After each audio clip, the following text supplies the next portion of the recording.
He's mister Dinkan and he's mister Simhanariya Simham. Simhanariya സിംഹം ഈ നാട്ടിലെ നാട്ടുകാമയും ഇങ്ങനെ അനിയൻ എന്ന് പറഞ്ഞു കഴിഞ്ഞാൽ ആ നാട്ടിലെ കാട്ടുകാമയുമാണ്. കാട്ടാമനെ നാട്ടുകാർ കണ്ടു കഴിഞ്ഞാൽ ചന്തി റോഡിൽ മുട്ടണ രീതിയിൽ മുട്ട് വണങ്ങി നിൽക്കണമെന്നാണ് അവിടുത്തെ നിയമം. ആ കാട്ട് ഡിങ്കാമയുടെ ഇൻട്രോ ആണ്. ആകാശത്ത് കൂടെ പറന്ന് വന്ന് മല, പൂച്ചണ്ട്, റീത്ത് എന്നിവ മണ്ടയ്ക്ക് വീണ് ഒടിഞ്ഞു മടങ്ങി ഒരങ്ങന്റെ കോഷ്ടയാണ് ചിവിടെ വന്ന് ഇളിക്കണത്. കാട്ടാമയെ വലിയ മാസ് മണ്ടയാക്കാൻ വേണ്ടി ഒരു വട്ട് പിടിച്ച മുണ്ണയുടെ കലി തുള്ളിയ പത്തര മാറ്റ അപരാധമുണ്ടെന്ന്. ഇല്ലിരിക്കണം മുട്ടകൾ ഓരോന്നോരോന്നിട്ട് പൊട്ടിച്ച് വായിലിട്ട് മുണ്ണിക്കൊണ്ടിരിക്കുമ്പോൾ കാട്ടാമ ഒന്ന് വയറ്റിൽ ആഞ്ഞ് പണ്ണി വിടുന്നു. അന്നേരം പൊട്ടിച്ച മുട്ട രണ്ടെണ്ണം വായിക്കിട അതേപോലെ പുറത്തു വരുമെന്ന്. ഇരുന്നിട്ടില്ല, അവസാനത്തെ കുത്തില് ഒരു കോഴി കുഞ്ഞണ്ണന്റെ കയ്യിൽ വന്നിരുന്ന് കരയൊന്ന്.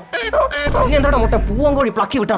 രണ്ടുപേരെ മാത്രമല്ല മാസോളിയാക്കാൻ വേണ്ടി ഇതേപോലത്തെ തുലിഞ്ഞ ഇവർക്ക് കാണിച്ചത്. ഇവന്റെയൊക്കെ തന്തയുടെ തന്തയ്ക്ക് കൊടുത്തിട്ടുണ്ട് ലോകോത്തര കൊണ. സിംഹനാറിയുടെ തന്തനാറി എവിടെ പോയാലും കുതിരപ്പുറത്തെ പോകണമെന്ന്. അതിനി കക്കൂസി പോകണമെങ്കിലും അങ്ങനെ അതിലേ പോകണമെന്ന്. ആ കുതിരകളെ ബുദ്ധിമുട്ടിക്കാൻ വേണ്ടി മുതിര വഴങ്ങി കളവേ. ആ കുതിരപ്പുറത്ത് മാത്രമാണ് പോകണമെങ്കിലും നമുക്ക് സഹിക്കാന്ന്. ഇതിന്റെ കൂട്ടത്തിൽ 110 VFX സിംഹവും കാണുമെന്ന്. ഈ VFX പ്ലക്കല് പോരാഞ്ഞ് ഏതാ ഫാക്ടറിയുടെ പഞ്ചായത്തിന് അവന്മാര് കൊണ അടിച്ചോണ്ടിരിക്കുമ്പോൾ 4 മുഴുത്ത പട്ടിയിലോട്ട് ഇങ്ങനെ പേടിപ്പിക്കും. നേരെ ഇങ്ങനെ ഒരു വിളിയാണ്, മോനെ കാട്ടുഫുണ്ട കുറഞ്ഞെന്ന്. അപ്പോൾ ഇങ്ങനെ വളർത്തണ ചാവാറായ പോലത്തെ അയ്യാത്തൊരു കാലുറിഞ്ച് VFX സിംഹം കുത്തിയാലും നടന്നു വന്ന് ഇങ്ങനെ ലിപ് ലോക്ക് ചെയ്യുന്നു. യഥാർത്ഥ സിംഹം കണ്ടു കഴിഞ്ഞാൽ നിന്നെയൊക്കെ തൂറിയറിയൂടാ. കാണുന്ന ബാക്കിൽ മുടി വളർത്തിയ 70s ജെൻസി കളവനാണ് ഇതിലെ വില്ലൻ. ഇങ്ങനെ കൂടെ കടി കളവുമ്പോൾ ഇങ്ങനെ കാലിൽ ഇരുമ്പ് പഴിപ്പിച്ചിട്ട് വയ്ക്കുന്നു. അതിന്റെ കാര്യം ചോദിച്ചപ്പോൾ ഇങ്ങനെ പറയാണ്, എന്നെ ആരും ബഹുമാനിക്കുന്നില്ലെന്ന്. നിന്നെ കാണുമ്പോഴത്തേക്ക് നമ്മൾ മുണ്ടിരിഞ്ഞിട്ട് ക്യാബറ ഡാൻസും കളിച്ച് 2.5 കിലോന്റെ ബഹുമാനം കോരി അണ്ണാക്കിലോട്ട് ഒഴിച്ചിട്ട് പോടാ. ഈ ബഹുമാന ബാണത്തിന് നമ്മൾ നാട്ടാമയുടെ പട്ടം വേണം. അതായത് ഇയാൾക്ക് നാട്ടാമ ആവണം. അതുകൊണ്ട് നമ്മുടെ ഇളക്കക്കാരി വേലക്കാരി ജാനുവിന് അണ്ണനങ്ങ് കെട്ടിത്തൂക്കി ഇളക്കി നിർത്തും. എന്തേടാ ഇത്, നിന്റെ നാക്കിൽ കടി കൊണ്ടിട്ടാണ് നീ ചത്തത്. ആദ്യമായിട്ടാണ് ചത്ത് കിടക്കണ ഒരെണ്ണത്തിനെ കണ്ടിട്ട് ചിരി വരുന്നത്.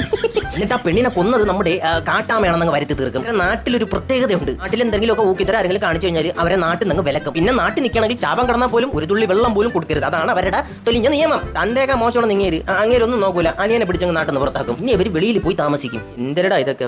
ആദ്യത്തെ ചെളി വീണത് ശരി, ബാക്കി 12,000 ചെളി നീ നിന്ന് കൊടുക്കുന്ന എന്തിനടി? അത് മാറിക്കൂടായിരുന്നു നിനക്ക്. ഇതേപോലത്തെ കുൽസിതം കാണിക്കാൻ വേണ്ടി ഇത്രയും അപരാധം കാണിച്ചത് കേട്ടോ. ഇത് കണ്ടിട്ട് നമ്മളെ 70s ജെൻസി അവിടെ എഴുന്നള്ളും. എന്നെ ആയിട്ട് പിരിക്കും ആ പെണ്ണി. ഈ കപൂർ കേന്ദ്ര സീനിൽ ഈ തന്തയുടെ മോള് നൈസായിട്ട് അങ്ങനെ പറയും, മാമ എന്റെ തന്തയാണ് മറ്റേ പെണ്ണിനെ കൊന്നത്.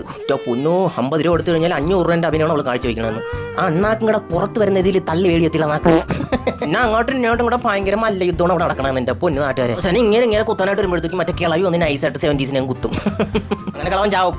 അവിടെ വെച്ച് സിനിമ തീരുന്നു വിചാരിക്കില്ല. ഇത് കണ്ടിട്ട് ഹാർട്ട് അറ്റാക്ക് വന്ന ആശാനെ ആശുപത്രി കൊണ്ടുപോകുന്നു. പിന്നെ അങ്ങനെ രക്ഷപ്പെടും. പിന്നെ കുടുംബം എല്ലാം കൂടെ ജോയിൻ ആവുന്നു. സിനിമ തീരുന്നു. എന്തൊരു വലിച്ച പടോടാ ഇത്.